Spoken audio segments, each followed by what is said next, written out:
Yeah, the Christian music guys. Make some noise for the Christian music guys.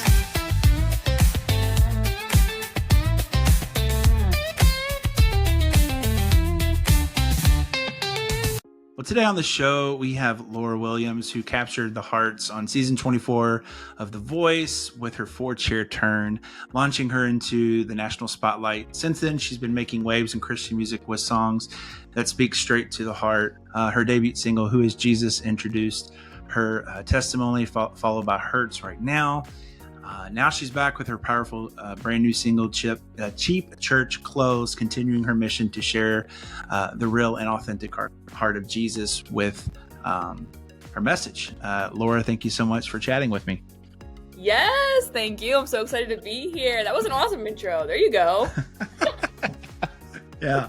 So I went to your social media and saw this Cheap Church Clothes blooper reel.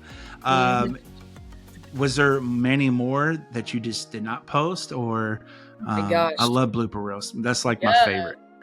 Okay, good. Well, you know what? Every single time I go to film, there are things that go wrong. And normally I'm like annoyed, but they're funny. They can be really funny for sure. I'll have to put together some more compilations then. Yeah. Like when TV shows come out and release blooper reels, that's my favorite. It's so much fun. It makes it so real, and it's like that's like my life 90% of the time is that anyway. Bloopers. So that's so funny. Yeah, we talked with Bodie the other day, and the man could probably make a whole movie full of bloopers because he does a whole lot. So yes, I love Bodie. He's so funny. Yeah. That's true. Well, let's get into this conversation. If you don't mind, tell your story, your journey of who you are today. All right. Life story. Here we go. Let me try and keep it timely. Well, singing music, the best way I can describe it is it has just been as innate as like eating, sleeping, and breathing. Like it was just always a part of me. My family will say it. Like it was just like, yeah, Laura and singing, performing, that was just always her thing. Which is funny because I feel like my story is pretty interesting when it comes to that, because I feel like there were a lot of times where I pushed it away and then God just like brought it right back into my life. But I grew up in a Christian household, fell away from the faith for a while in my early teen years. I was like borderline atheist and came back to Christ slowly but surely, like 15, 16, 17, and I'll kind of get into that because I feel like music and the Lord are very intertwined in my story, which is really, really cool. But early on in my life, I was bullied a lot in school at a very young age. And a lot of people would say, well, you're so young. Like, what can kids really do? Kids can do a lot. Like, those are your building block years. And when you're surrounded by people who are constantly treating you like a caged animal, like, you're going to believe that. When you're a kid like that, you're a sponge. You're soaking up everything around you. So after that, I was actually taken out of school to be homeschooled, to kind of recover from that. And at that point, I had just lost like all of my confidence, all of my love for singing, which was, like I said, just innate. Like in kindergarten, I was out singing in a talent show, like all this stuff. And I feel like it caused me to grow up really fast. And I started writing poetry a lot of poetry, would like write these books and books and books on Wattpad. And I just loved writing so much. And then after a year at home, I went back to school and I was like, this is great. Like, I'm gonna, I feel good. Like I'm really in lockstep with the Lord. Like, I feel like I really had that childlike faith that, Jesus really talks about just so feverishly. Went back to school. It was really great. I was just, being a light, not letting anything stop me. And then I got word that we were moving, and that was really, really tough on me. And so I was 14 at the time. We moved to a new town. I started going to this new school, and that's when things really started to just go downhill. And I became super depressed, probably the most I'd ever been in my life, and couldn't make it through like a full week of school. This is kind of when, like, for me and faith, it was never just like one moment where I was like, I hate you, God, and I walked away. It was just like a slow, gradual, like, he's just not here. He's just not present, So I went throughout high school, kind of just laying low. Like, it was just very obvious in the way that I spoke, in the way that I thought, the people I interacted with that I was just like far from the faith, far from the faith. And then and then I met this girl, right? And her name was Lizzie, and she introduced me to Jesus in a way that was like personable, which I had never really Mm, understood. yeah. Because I always kind of in the back of my mind really just thought God was like some distant mythical being, right? And so we started to become close, and this is like sophomore year, and the topic of a lot of our conversations was Jesus because she just kind of like radiated Jesus in every way. And it was something I was just like, it was very foreign to me. And I was always very interested. And I just remember one day I sat down and I turned to her and I was like, I just don't know if I believe in God anymore. And it was this moment where I kind of like, I got like chills all over my body. And I was like, I need to get to the bottom of what I believe in, you know? Mm, And so after that, it was kind of like just slowly turning my head back to God, who was just always there. But the world shut down for COVID, and I actually developed an eating disorder, which took over the next like 3 years of my life.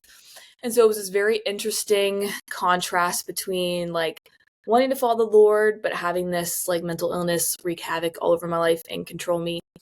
And then music during this time was my outlet. I got a ukulele when I was 14 and started turning those poems into songs. And it was just like my thing. mm, I would post on social media all the time. Um, write, post, do covers and posts, all these things. So it was always there, but I never thought that I could actually do it as a career, right? So I worked really, really hard in school, and thought I was going to go be like a marine scientist. It's crazy. there And you so go. by the time my senior year comes along, I'm like finally kind of like let the Lord in. And it was for the first time that I was really understanding his grace and his goodness and his favor. A lot of other little things happened, like losing friends and, all these things that kind of God was orchestrating so I could be like back in lockstep with him. And then one day during my senior year, I just like woke up and I was like, I can't live like this anymore. Like, this is not living. When it came to, my suffering and my eating disorder. And like even that change of mindset was just such a miracle from God, because there was a long time where I didn't want to get better. Like I would have rather just died than gotten better, honestly. And so that was just a really cool like testament to like God's faithfulness in our lives. But then senior year is here and I'm like, okay, future, I applied to like 20 plus colleges. I thought I was going to go be a scientist, crazy. But like singing and music was burning inside of me. Like it was bubbling and I was like, well, I can't do anything about it. Like I would be like praying for like 8 months, God, just like, I don't know what to do. Like, I want to do this, but there's no hope, all these things. And then it was April, right before I had to commit to a college. And I was just praying and I was prayer journaling and I was like, God, just put my music career in your hands, whether it's what I want or not. And I didn't really know what that meant. I hadn't really prayed about my music in a while because I thought it was just done and over with. And then that night, I got reached out to by a talent agency that wanted to help develop me as an artist. And it was just like kind of this moment where I felt the peace of God in a way I never had before. And it was just this moment where I was like, oh, this is the next step, right? And I'm so indecisive, but I was like, this is it. So I deferred from college and I started working on myself as an artist full time right out of high school. So it was crazy because now what I thought the next chapter of my life was going to look like for the past 18 years is now completely different. Right. But I was like ready for it and I wanted it. So I jumped in. I was singing 3 hours a day, 6 days a week. I picked up a job as a nanny. I was posting on social media all the time, just developing myself as an artist. And I actually became the most depressed I'd ever been in my life, besides when I was 14. And I was like, oh God, like I know this is where you want me to be. Why does it feel like this? And it was just unbearable. It was hard to even get out of bed in the morning. And right when I was at my lowest, this is about like the last week of 2022, honestly, I got reached Yeah. out to by The Voice, and it was like, what? Wow, this is crazy. And it was just another moment where I just knew this was the next step. Like God's peace was just crazy all over it. Sure. And so then 2023 became the year of The Voice, which was really, really fun. I felt like Hannah Montana. I was 19 years old, going across the country, like doing this whole thing. And it's crazy because like I used to have such bad stage fright and all these things, and I still do sometimes.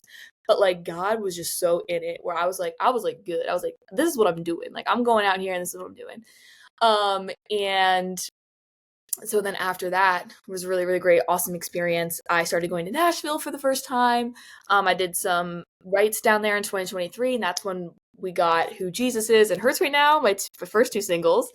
And then 2024, working really hard. I picked up guitar after The Voice. I was like, I need to gig. So I started gigging everywhere and anywhere, from like restaurants, smoothie shops, festivals, like you name it, like anything, just doing cover songs. And then as I started to release music and as my career started to grow, I started to do, okay, like I'm going to do Christian concerts, worship nights, Christian festivals, or like anything like that. And I was like my own booking, everything. So I was like reaching out, doing all the Yeah. things. Same with radio. Like I was like going and finding people's emails and all these things. It was really, really funny. But just a lot of hard work behind the scenes doing all those things.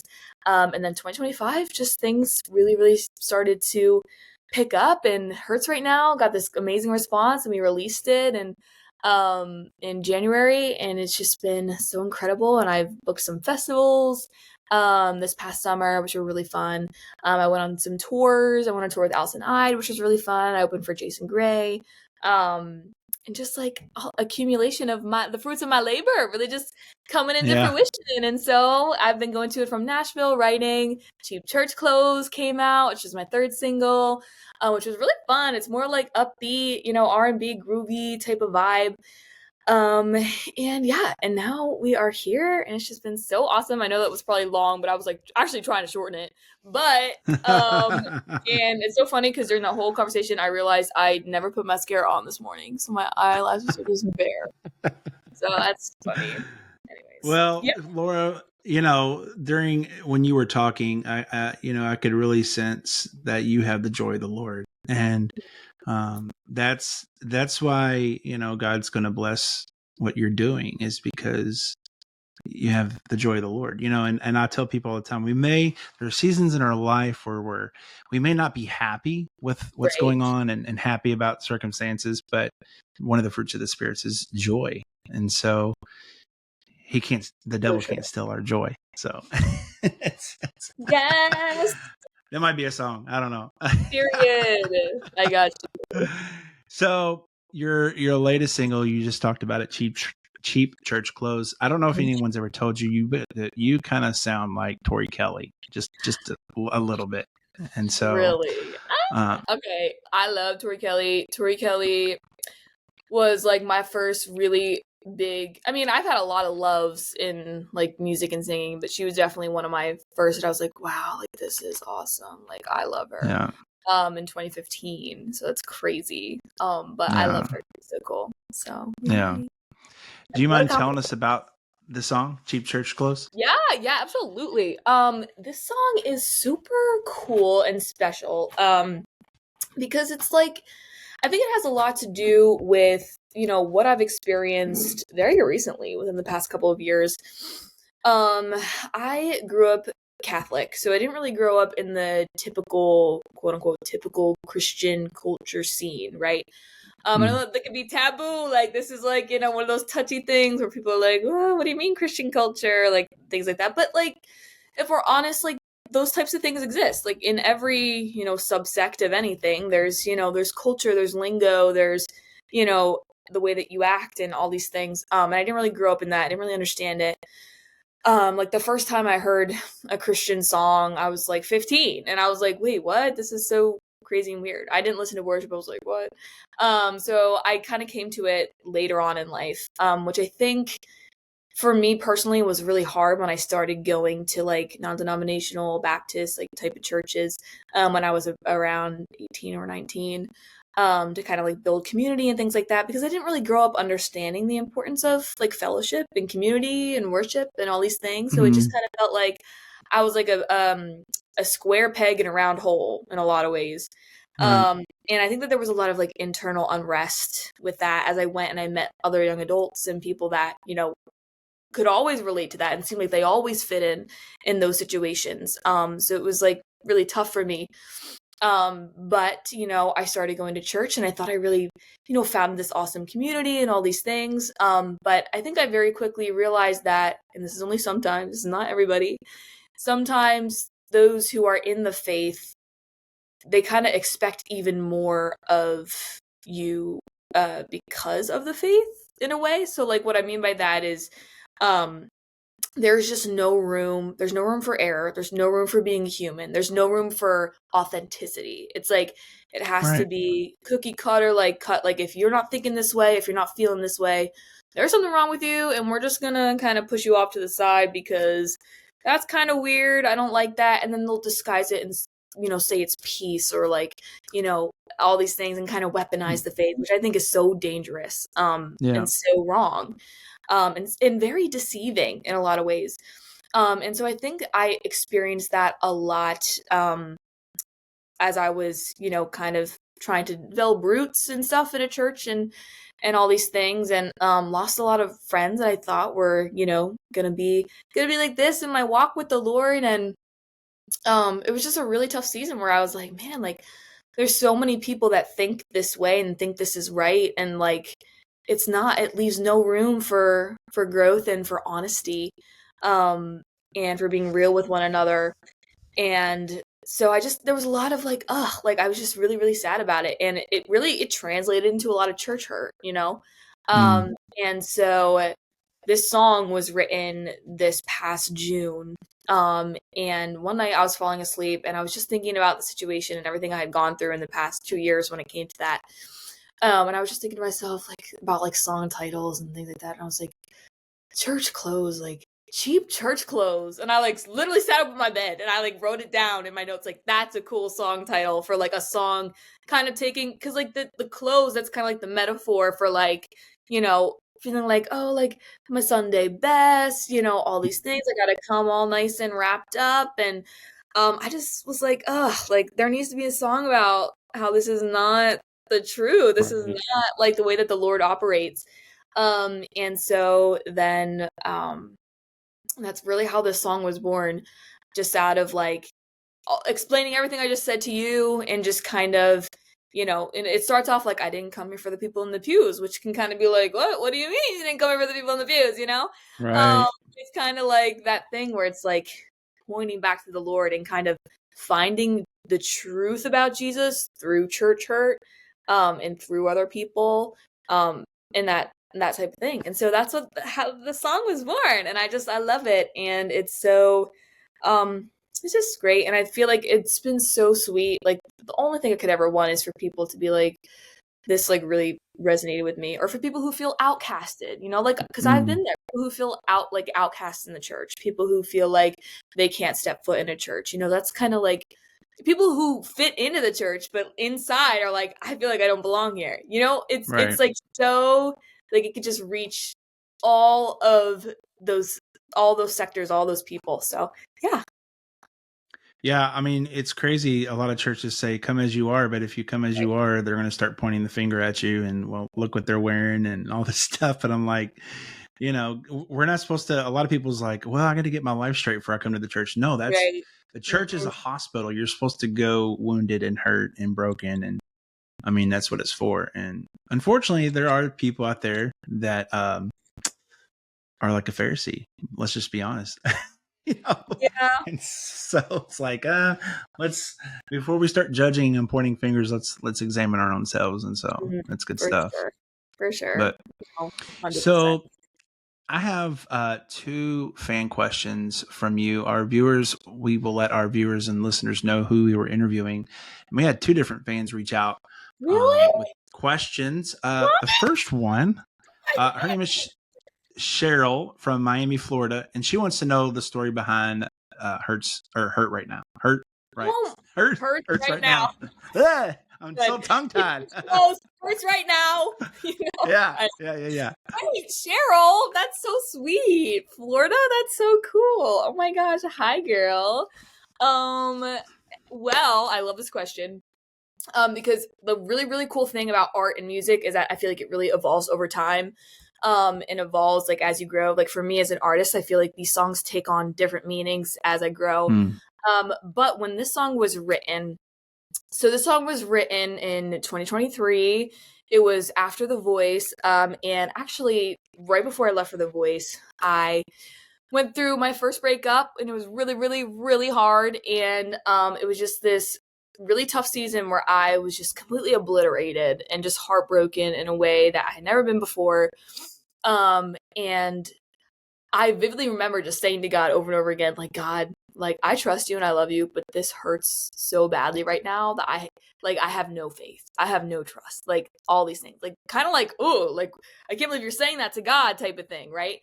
And so this song is like an honest conversation with God about pain and suffering, and how sometimes, like even a step further, how sometimes that pain and that suffering can overshadow faith and hope. So I just really wanted to capture this moment where, and for me it was, in the depths of this pain, like rock bottom, where I was like, I'm waving the white flag, like I don't even believe that like you're gonna come through for me. Like I'm just in so much pain right now. I just can just sit here and literally just endure, and that's all. There was no other option, So I kind of wanted to encapsulate, and that's what the whole song is, just like kind of lamenting to God about like, hey, this is the depth of my pain and like this is the truth of how I'm feeling. Can you handle this? You know what I mean? And he really, really can. And and the song doesn't really have like a resolution, like a lot of Christian songs do. Like they'll end like super, like with a positive hope thing. But this song is more of just like, it encapsulates the moment and nothing else, just that like sitting on your bathroom floor, your kitchen floor, sobbing, whether it be over the loss of a job, grieving somebody, a difficult season of change in your life, like any of that. It's just being so honest with God in a way that maybe sometimes we're kind of taught you shouldn't do that, you shouldn't say that. But like that would be such a disservice to us and to the Lord to censor like the truth about how we feel and our angers and frustrations, because he can handle all that. But I think, in that there's that heartbreak avenue aspect. And there's also, I felt like this song really, really kind of demonstrated my walk with the Lord while I was suffering from an eating disorder. And because there were just months and months where I was like starting to dip my toes into back in the faith, and I would pray like, God, please heal me from this, but I did not want to get better. In fact, I had the door locked, a barricade up, and I was on the other side of the door, like praying, but like I was like, actually don't, in the back of my mind. Yeah. And that's the really amazing, cool thing about God, is that he changes the desires of our minds and of our hearts as we grow closer to him and as we allow him into our lives. And that's exactly what happened, like this miracle mindset change of like, I don't want to get better actually, even though I'm saying this, to like, actually there's more to life than this, and I feel like Hurts right now talks a lot about that as well, like especially in that chorus of just like, this hurts right now, like the pain's so loud, it's hard to hope when you're hollowed out. Like literally I was hollowed out, you know what I mean? Yeah. But yeah, I mean the song starts off by saying, I used to have this dream of my name in lights. And I actually did. I actually wanted to be a pop artist for a while.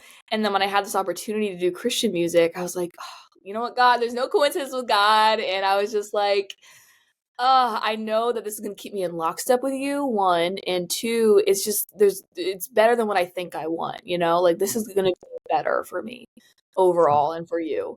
And then I got so depressed, like I was talking to you earlier. So there's like all these different things that I feel like contributed to the creation of the song. And I love how just every person individually can take it and make it into their own for whatever pain they're going through in their season. So, yeah. Good.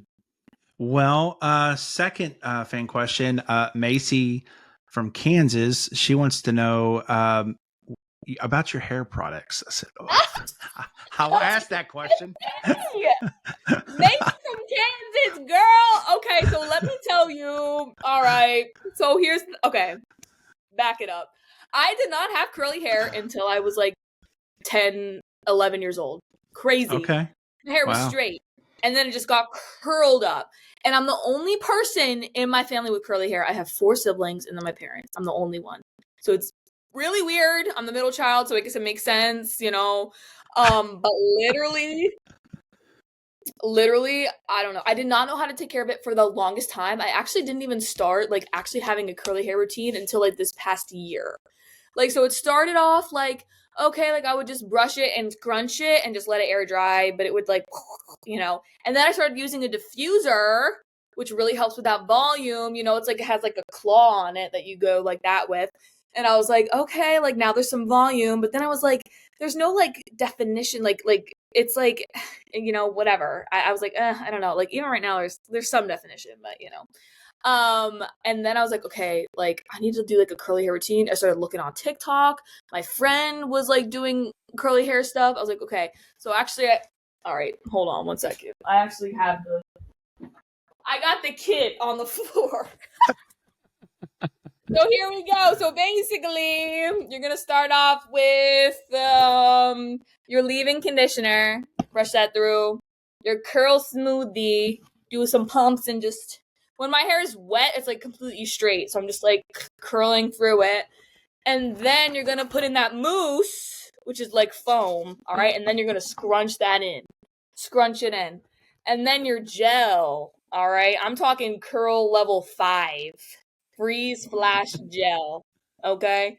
You're getting that, and it's a key. Use a lot if you want a lot of like definition. Okay? And don't forget your heat protectant. Okay? So then, you put the heat protectant in it, and then you start the diffusing process. And your hair should be crunchy because of that gel, right? So then what do you have to do?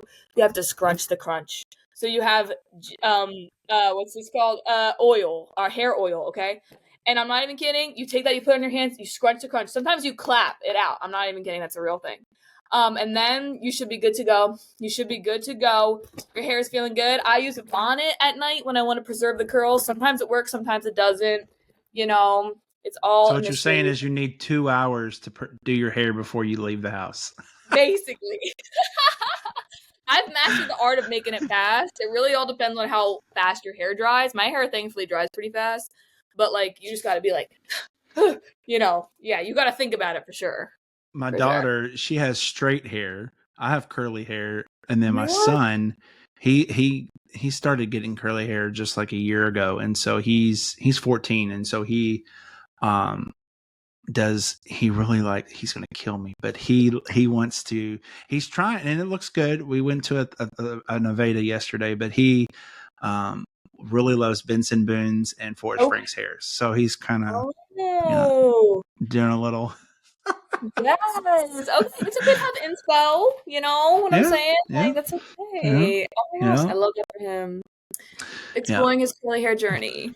Yes. Yeah. Well, with first time guest, we do this thing called favorite things. And so I'm just going to give you a word and you give me your favorite thing in that category. Sound good? Okay. I'll try. All right. What is your favorite food? Chicken pad thai. Okay. Do you have a favorite movie? Probably the Hunger Games movies. Okay. Yep, those are good. I think they're making a prequel or something like that, Yes! or I read the book. something. It's gonna be so good. It's about Haymitch's Hunger Games, and let me tell you, oh my god, it's devastating. I won't spoil it though, but it's really good. But anyways, Somebody dies, I'm sure. a lot of people die. Yeah. Do you have a favorite show that you like to watch or binge? Oh, I always go back to New Girl. I love New Girl. I love that show. Okay. Do you have a favorite musical artist of all time? Oh my gosh, of all time, I don't Yeah. know. Okay. I will say I am a big Swiftie. All right, I'm not ashamed to say it. Literally, her artistry, I could talk about it forever. I've been listening to her since I was like 7. I love Noah Kahan. I'm the biggest Noah Kahan fan. I love Jeremy Zucker and Chelsea Cutler. Love them. I know I'm just listening to Tori Kelly, obviously big. I love her so much. Big in my life. Yeah. Okay. Those are some of my top, I believe. Oh, and Gracie, what? Gracie Abrams. Yes, she's Oh, an okay. aunt. Yeah. Do you have a dream collab? Oh my gosh, dream collab. That's so hard. Well, I think Tori Kelly dream collab. I think that would be amazing. I would love to do collab with like Ben Fuller. I literally like his voice is so amazing, and his character. I actually got to meet him last year. I think it was. We did the same festival and we got to chat, and I was like, oh my! I got to watch his set, and I was like, wow, He is awesome. wow. Yeah. Who else? I don't know. I'm like thinking like Christian music. You know, I don't think like. I mean, Noah Khan, that would be awesome. I don't know if he would ever do a Christian music track, but Right. that would be really cool. But yeah, there's so many. It's hard to choose. For Yeah. sure. Do you have a favorite ice cream flavor? Oh, I love ice cream. Every year I get an ice cream cake for my birthday because I just love ice cream. Yeah. Dude, Dairy Queen. I know it's so like like it's so cheap, but my favorites are like the Dairy Queen ice cream cakes. What do you mean it's so cheap, huh? It Don't rap is, on the Dairy Queen ice cream cakes, but I bro. love them. Crazy. Yes. Oh, me too. I want one Always now. eat the vanilla first, and then I save the chocolate and the crunchies last. That's how I always do it. Oh, the crunchies. Yes. Yeah. Favorite flavor? Okay, so like I don't know. It all depends on where I'm going. I'm very much an ice cream connoisseur. I'm a sucker for like a good vanilla with rainbow sprinkle. But oh my gosh, I don't know. I think I love birthday cake. I love like Cookie Mm-hmm. Monster. I'm like a child. Yeah, yeah. Superman I ice love cream. like apple sundae. Yeah, hot apple Yeah. sundae. Yeah. Yeah. Do you have a favorite podcast? So I am actually not much of an avid podcast listener. I wish I was. I think it has to be this podcast. Sure. Like, yes, 100%. Yeah. Well, you passed the Yeah. favorite things, so woo. Laura, what do you have next, and how can our viewers and listeners keep up with you? Yes.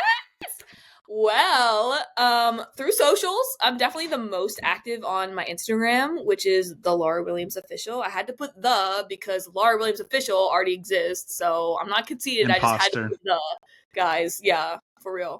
And you know, I have a website, laurawilliamsofficial.com, where you can see shows and stuff that I have coming up.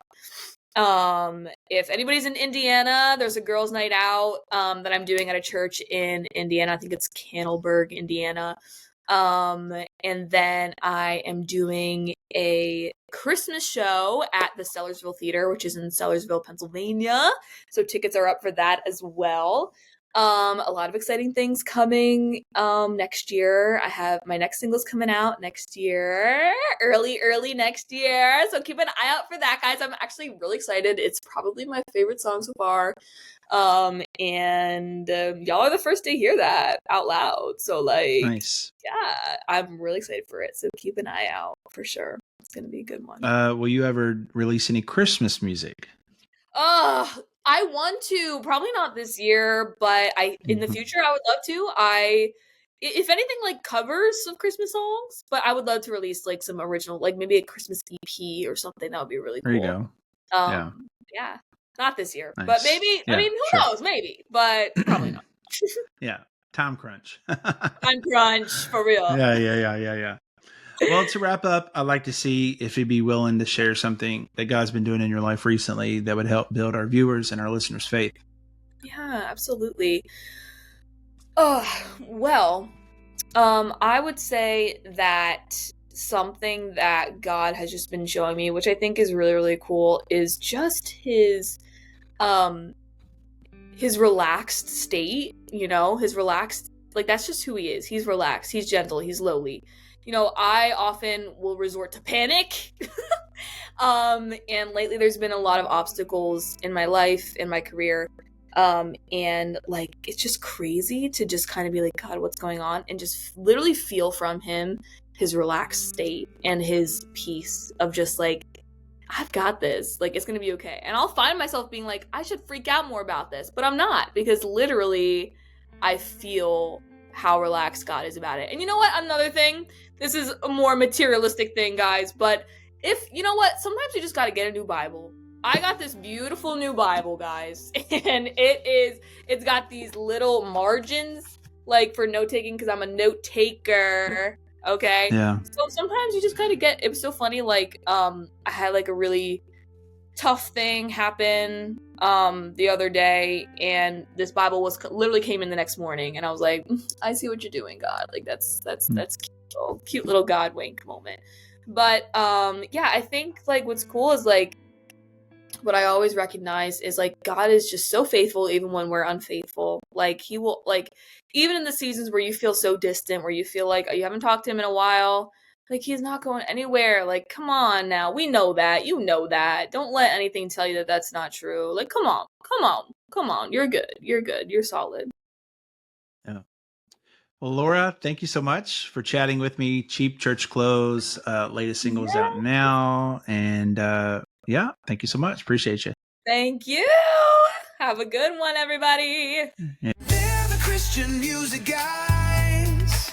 Yeah, the Christian music guys.